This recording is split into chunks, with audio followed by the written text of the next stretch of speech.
మీరు ఇప్పుడు బండి భగీరథ్ గురించి నిన్న అడిగినారు. కేటీఆర్ బావమాటి ఫామ్ హౌస్లో డైరెక్ట్గా డ్రగ్స్ తీసుకొని దొరికితే ఎందుకో కేటీఆర్ మా బావమాటిని ఒంగబెట్టి పిల్లలు వలగొట్టని పోలీస్ స్టేషన్లో పోయి కోదండం ఎక్కించండి అని ఎందుకో చెప్పలేదు. మా బావమాటి దీపావళి పండుగ చేసుకుంటుండు, చిత్తుపుట్ల బదులు సారా బూట్లు పెట్టుకున్నాడు.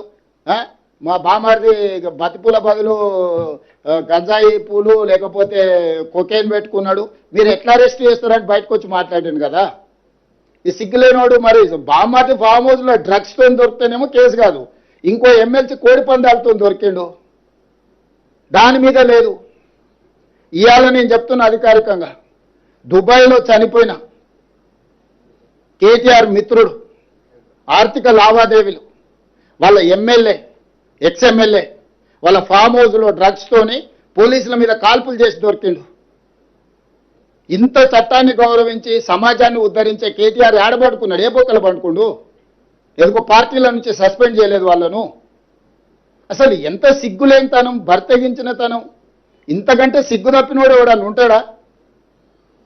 మరీ సిగ్గు లేకుండా మాట్లాడిందా? నిన్నదాకా మనం ఆయన బెయిల్ వచ్చింది, ఫామ్ హౌస్లో డ్రగ్స్తో దొరికి పోలీసుల మీద కాల్పులు జరిపినోడు వాళ్ళ పార్టీ కనీసం ఆయన నోటీస్ ఇవ్వలేదు, ఆయన పార్టీల నుంచి సస్పెండ్ చేయలేదు. ప్రత్యక్షంగా పార్టీ ఉన్నోడు రెడ్ హ్యాండెడ్గా దొరికితే దాని గురించి మాట్లాడాడు. అతను ఆయనకు అమాయకుల్లాగా కనిపిస్తాడు, జాతిరత్నంలాగా కనిపిస్తాడు. ఈయనకు యువతల పిల్లల్ని చట్ట ప్రకారము పకడ్బందీగా చర్యలు తీసుకున్నాం.